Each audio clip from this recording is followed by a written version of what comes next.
Assalamualaikum warahmatullahi wabarakatuh. Perkenalkan, nama saya Rasya Bukhari dengan NIM 29023500045.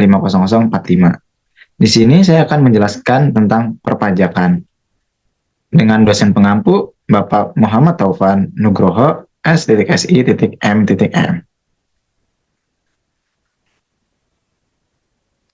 Dasar-dasar perpajakan.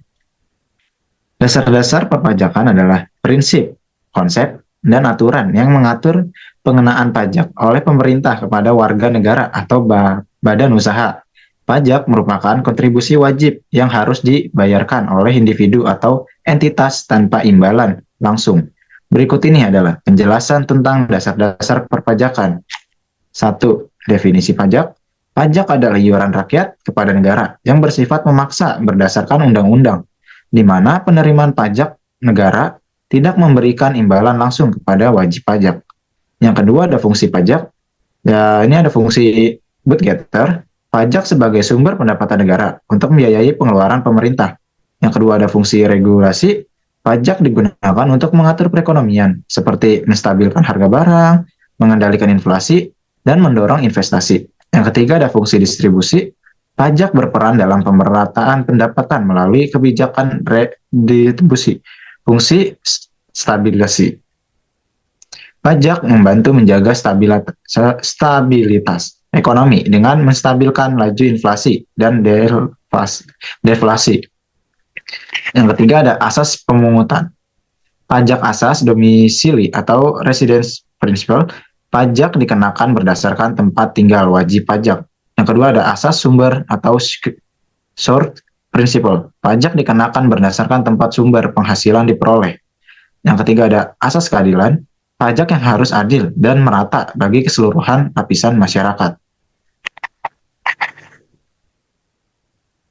Yang keempat ada subjek dan objek. Pajak subjek. Pada subjek pajak, orang pribadi atau badan yang menurut ketentuan undang-undang dikenakan pajak. Subjek pajak biasanya merupakan warga negara Indonesia atau WNI maupun warga negara asing atau WNA yang mendapatkan penghasilan di Indonesia. Sedangkan untuk objek pajak, segala sesuatu yang menjadi dasar pengenaan pajak, misalnya penghasilan, barang kena pajak, atau aktivitas tertentu. Yang kelima ada jenis-jenis pajak. Pajak pusat dipungut oleh pemerintah pusat, seperti pajak penghasilan atau PPH, pajak pertambahan nilai atau PPN, pajak penjualan atau barang mewah atau PPNBM, dan bea masuk. Pajak daerah dipungut oleh pemerintah daerah, seperti pajak kendaraan bermotor, pajak bumi dan bangunan atau PBB, dan pajak hotel. Yang keenam ada sistem pemungutan pajak. Yang pertama ada official assessment system. Pemerintah menentukan besarnya pajak yang harus dibayar oleh wajib pajak. Yang kedua ada self-assessment system. Wajib pajak menghitung, melaporkan, dan membayar sendiri pajak yang terutang. Yang ketiga ada withholding system.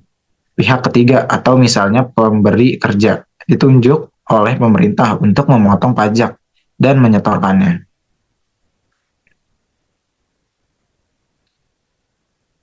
Yang ketujuh ada wajib pajak. Wajib pajak adalah orang pribadi atau badan yang berdasarkan ketentuan undang-undang diharuskan untuk membayar pajak. Mereka berkewajiban melaporkan dan membayar pajak atas penghasilan, kekayaan, atau transaksi mereka. Yang kedelapan ada sanksi dalam perpajakan. Apabila wajib pajak tidak melaksanakan kewajiban pajaknya, mereka dapat dikenakan sanksi berupa denda, bunga, atau sanksi pidana sesuai dengan peraturan perpajakan yang berlaku.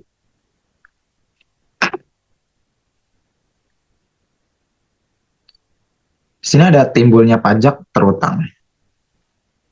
Pajak terutang timbul ketika terjadi peristiwa atau keadaan yang sesuai dengan keuntungan peraturan perpajakan yang menyebabkan seseorang atau badan memiliki kewajiban untuk membayar pajak.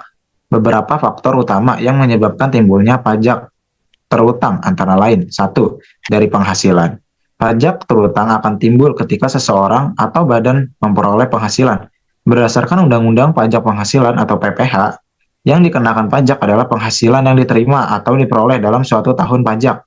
Penghasilan ini bisa berupa gaji, keuntungan usaha, dividen, bunga, royalti, atau penghasilan lainnya. Wajib pajak yang menerima penghasilan tersebut wajib menghitung dan membayar pajak atas penghasilan yang diperolehnya.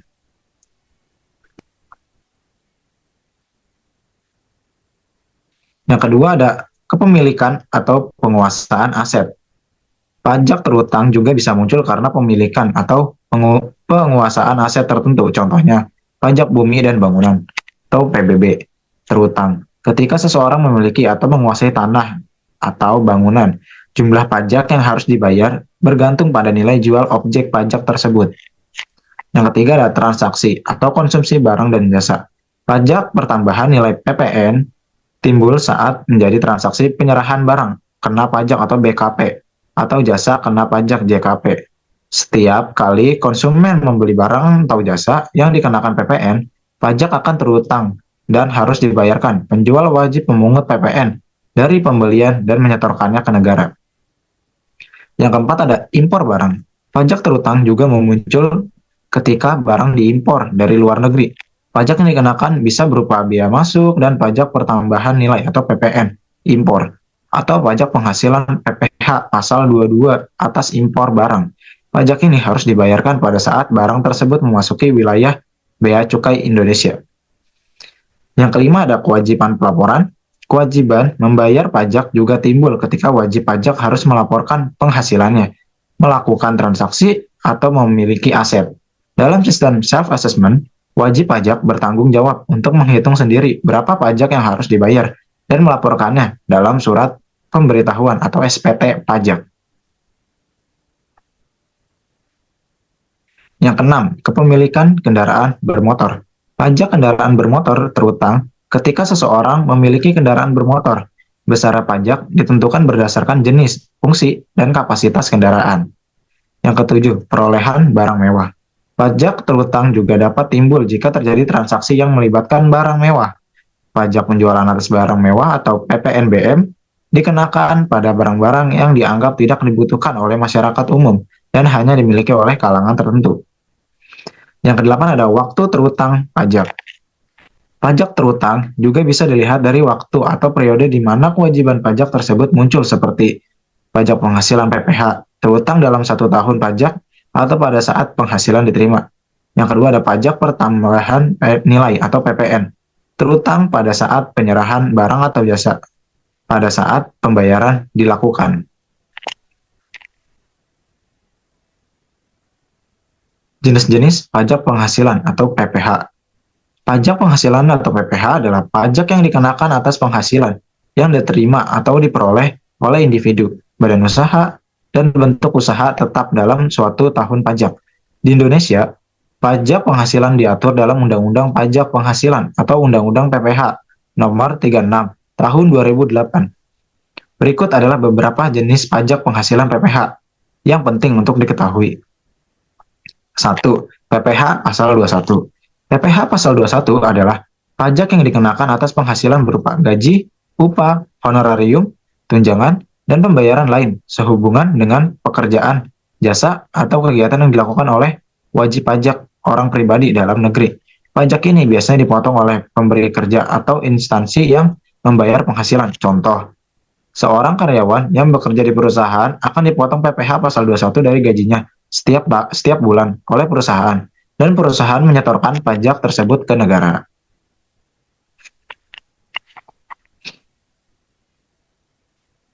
Yang kedua ada PPh Pasal 22. PPh Pasal 22 dikenakan atas kegiatan perdagangan barang yang dianggap strategis oleh pemerintah, serta atas kegiatan impor atau ekspor barang. Pajak ini dipotong atau dipungut oleh bendahara pemerintah, badan usaha milik negara atau BUMN, atau instansi tertentu. Contoh, impor barang dari luar negeri akan dikenakan PPh Pasal 22 yang dipungut oleh Direktorat Jenderal Bea dan Cukai pada saat barang tersebut memasuki wilayah Indonesia. Untuk yang ketiga, PPh Pasal 23. PPh Pasal 23 dikenakan atas penghasilan yang diperoleh dari dividen, bunga, royalti, hadiah, sewa, dan penghasilan lain yang berkaitan dengan jasa tertentu. Pajak ini dipotong oleh pihak yang memberikan penghasilan. Contohnya, jika sebuah perusahaan membayar royalti kepada penulis, Perusahaan tersebut wajib memotong PPh pasal 23 dari jumlah royalti yang dibayarkan. Untuk yang keempat, PPh pasal 25. PPh pasal 25 adalah angsuran pajak yang harus dibayar oleh wajib pajak berdasarkan perhitungan pajak tahun sebelumnya. Angsuran ini dibayarkan setiap bulan sebagai bentuk pembayaran pajak secara berkala selama tahun berjalan. Contohnya, seorang pengusaha yang telah membayar pajak tahunan atau dihitung pajak terutangnya. Dan berdasarkan jumlah tersebut, pengusaha harus membayar angsuran bulan PPh pasal 25. Yang kelima, PPh pasal 26.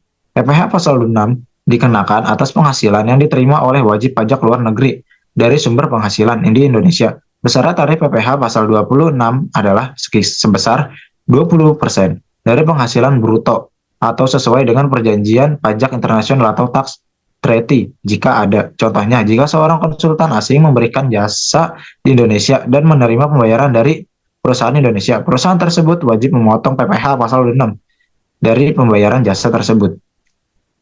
Yang keenam, PPh pasal 4 ayat 2. PPh pasal 4 ayat 2 merupakan pajak final, yaitu pajak yang dikenakan dengan tarif tetap dan tidak bisa dikreditkan. Pajak ini berlaku untuk jenis-jenis penghasilan tertentu seperti sewa tanah dan bangunan, bunga, deposit, dan penghasilan dari transaksi penjualan aset tertentu. Contohnya, bunga deposito yang diterima oleh wajib pajak akan dikenakan PPh final dengan tarif yang sudah ditentukan dan pemotongan dilakukan oleh bank yang memberikan bunga tersebut. Yang ketujuh ada PPh pasal 15. PPh pasal 15 adalah pajak penghasilan yang dikenakan pada wajib pajak tertentu berdasarkan norma perhitungan khusus. Pajak ini biasanya berlaku untuk sektor-sektor tertentu, seperti perusahaan pelayaran, perusahaan penerbangan internasional, dan perusahaan asuransi luar negeri. Contohnya, perusahaan pelayaran internasional yang beroperasi di Indonesia dikenakan PPh pasal 15 atas penghasilan yang diperoleh dari aktivitas usahanya.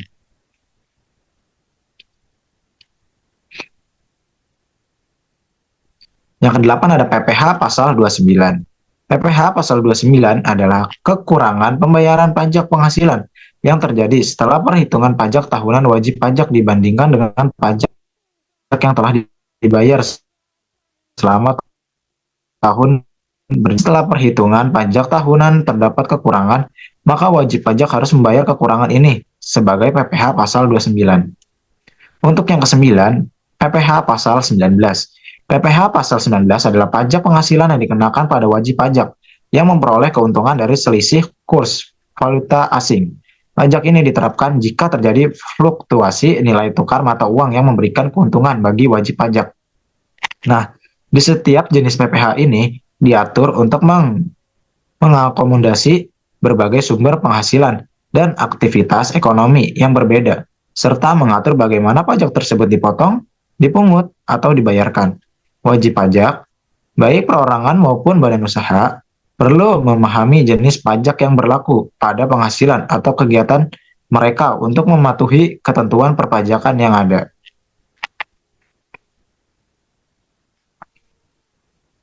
Di sini ada pajak bumi dan bangunan atau PBB. Pajak bumi dan bangunan atau disebut dengan PBB adalah pajak yang dikenakan atas tanah atau jas atau bangunan yang dimiliki, dikuasai, atau dimanfaatkan oleh individu atau badan usaha. PBB merupakan pajak yang bersifat kebendaan, artinya yang dikenakan pajak adalah objek berupa bumi atau tanah dan bangunan, bukan subjek yang memiliki atau menguasai tanah dan bangunan tersebut. Pajak ini didasarkan pada nilai objek yang dimiliki atau dikuasai, bukan pada kemampuan finansial pemilik. Dasar hukum dalam PBB. PBB diatur dalam Undang-Undang Nomor 12 Tahun 1994 yang merupakan perubahan atas Undang-Undang Nomor 12 Tahun 1985 tentang pajak bumi dan bangunan. Sejak diberlakukannya otonomi daerah, PBB untuk sektor perkotaan dan perdesaan menjadi pajak daerah dan diatur oleh pemerintah daerah atau Pemda.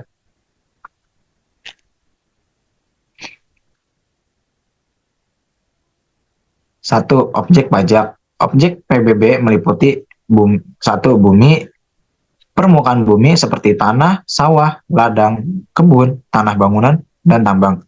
Yang kedua, ada bangunan. Konstruksi teknik yang ditanam atau diletakkan secara tetap pada tanah, seperti rumah, gedung, apartemen, pabrik, dan lain-lain. Objek PBB tidak hanya terbatas pada bangunan tempat tinggal, tetapi juga mencakup bangunan komersial, fasilitas, industri, serta tanah kosong. Objek yang tidak dikenakan PBB: 1. Kawasan hutan lindung. 2. Taman nasional. 3. Tanah dan bangunan milik pemerintah atau digunakan untuk kepentingan umum. Yang keempat ada bangunan tempat ibadah, lembaga pendidikan sosial atau kesehatan, nirlaba. Yang kedua ada subjek pajak. Subjek pajak PBB adalah orang pribadi atau badan yang secara nyata memiliki hak atas bumi atau bangunan, atau yang memanfaatkan tanah atau bangunan tersebut. Yang ketiga, dasar perhitungan PBB. Dasar pengenaan PBB adalah nilai jual objek pajak atau NJOP, yaitu harga rata-rata yang diperoleh dari transaksi jual beli yang wajar atau ditetapkan oleh pemerintah daerah setempat. NJOP ditentukan berdasarkan zona nilai tanah dan harga pasaran bangunan. Perhitungan PBB didasarkan pada formula berikut. PBB terutang sama dengan tarif PBB dikali dalam kurung NJOP dikurang NJOP tak kena pajak atau NJOP TKP tutup kurung. Nilai jual objek pajak atau NJOP merupakan perkiraan harga jual yang didasarkan pada nilai pasar tanah dan bangunan. NJOP tidak kena pajak atau NJOP TKP merupakan nilai yang diberikan pemerintah sebagai pengurang dari NJOP untuk menentukan besarnya pajak tertentu, tergantung pada kebijakan pemerintah daerah. Tarif PBB yang berlaku di Indonesia berkisar sekitar tergantung pada wilayah dan kebijakan pemerintah daerah setempat. Yang keempat, ada cara pembayaran PBB. PBB dibayarkan setiap tahun oleh wajib pajak berdasarkan surat pemberitahuan pajak terutang atau SPPT yang diterbitkan oleh pemerintah daerah. SPPT berisi perincian nilai objek pajak, besarnya PBB yang terutang, dan batas waktu pembayaran.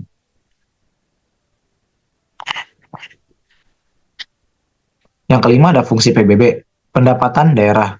Sebagai salah satu sumber pendapatan asli daerah atau PAD yang digunakan untuk membiayai pembangunan dan layanan publik. Yang kedua ada pengaturan pemanfaatan lahan.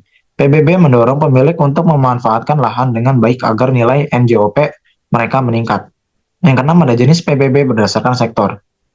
Yang pertama ada PBB perdesaan dan perkotaan atau PBB P2, dikenakan atas tanah dan bangunan di wilayah perdesaan dan perkotaan. Setelah disentralisasi, PBB P2 dikelola oleh pemerintah daerah atau Pemda.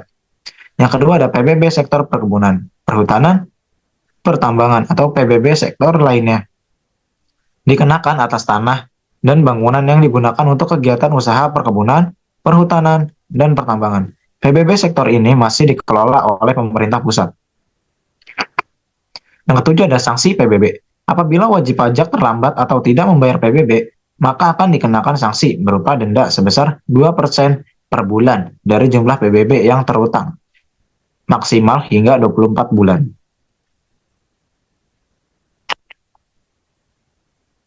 Yang kedelapan, pengecualian atau keringanan PBB. Beberapa daerah memberikan inisiatif berupa keringanan atau pengurangan atau pembebasan PBB untuk kelompok masyarakat tertentu, misalnya veteran, pensiunan, atau kelompok kurang mampu. Hal ini disesuaikan dengan kebijakan pemerintah daerah. Kesimpulannya dari PBB, pajak bumi dan bangunan atau disebut dengan PBB adalah pajak yang dikenakan atas kepemilikan atau pemanfaatan tanah dan bangunan. PBB memberikan kontribusi penting sebagai sumber pendapatan daerah dan berfungsi untuk mendorong pemanfaatan lahan yang efisien.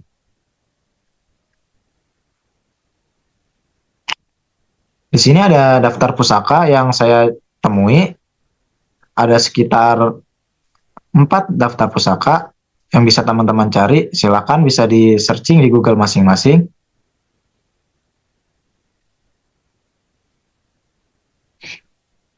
Mungkin itu saja yang bisa saya jelaskan mengenai perpajakan, PBB, dan lain sebagainya yang sudah saya jelaskan tadi. Bila ada kata yang salah atau kurang dipahami, mohon maaf. Selagi terima kasih. Wassalamualaikum warahmatullahi wabarakatuh.